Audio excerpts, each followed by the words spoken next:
L'envers du jour.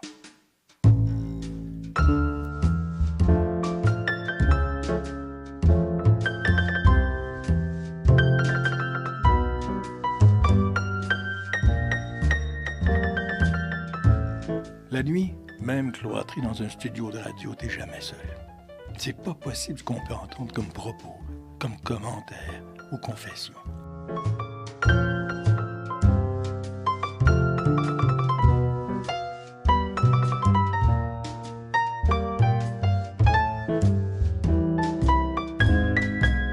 Vous demanderez à Jacques Faby et Sylvain Ménard, les deux seuls oiseaux de nuit radiophoniques au Québec, au moment où j'écris ce papier virtuel. Ils savent de quoi je parle.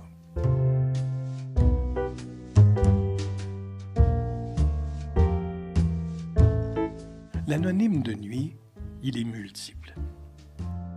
Il peut être curieux, méprisant, indiscret, mystérieux.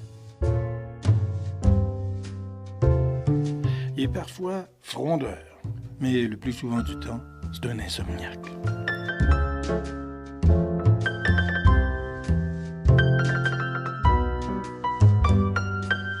Il y a des agressifs, puis il y a des déprimés.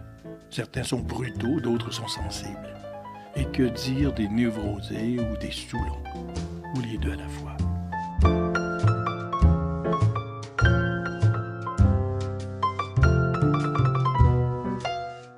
L'anonyme de nuit s'ennuie.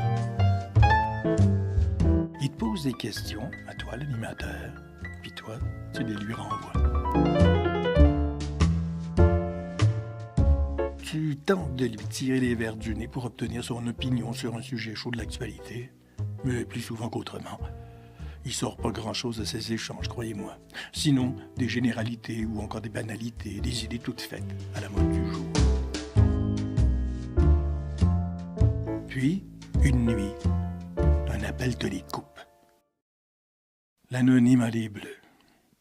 Mais alors là, les gros bleus.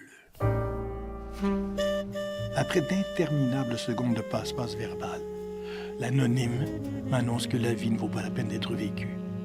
Et pour démontrer le sérieux de sa démarche, bang! Pendant que je l'implore de m'écouter, je compose le numéro de la Sûreté municipale de Hall, Gatineau, aujourd'hui. Je mets la ligne en attente en m'assurant que le policier ou la personne qui répond à l'autre bout entende ma communication avec l'auditeur, avec l'anonyme en détresse. Écoutez-moi. Êtes-vous là? Silence. Rien. Je suis Yves Blouin, l'animateur de nuit à CKCH. À chaque pause, j'entendais sa respiration. Mettez votre arme de côté. Tirez plus. Dites-moi où vous habitez, sur quelle rue est votre appartement, dans quel building. Plus rien. J'enchaîne une pièce musicale. Je prends l'autre appareil. Personne non plus au bout de la ligne. Vers 4 heures du matin, l'intercom de la porte d'entrée de la station retentit. Il y a un policier de Hall qui est en bas. Quelques secondes plus tard, le colosse entre en studio et il m'annonce que l'anonyme a été localisé et conduit à l'hôpital. Ouf!